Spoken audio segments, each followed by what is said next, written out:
سلام و احترامات تقدیم می‌کنم به همه دوستای عزیز. حکایت امروز از قرآن است. قوم بنی اسرائیل از جمله قوم بود که درخواست‌های نادرست از پیامبران آن زمان خود می‌کردند. از جمله درخواست نادرستشان از حضرت موسی این بود که خداوند را ببیند. بیش از تماشای این ویدیو، فالو و سابسکرایب یادتان نرود.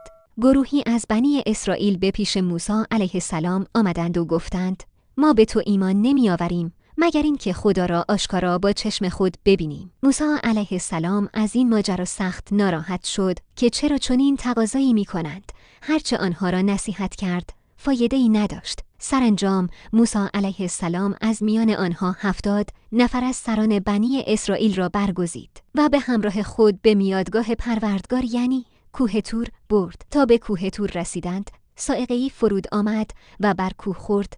برق خیره کننده و صدای رعب‌انگیز و زلزله‌ای که همراه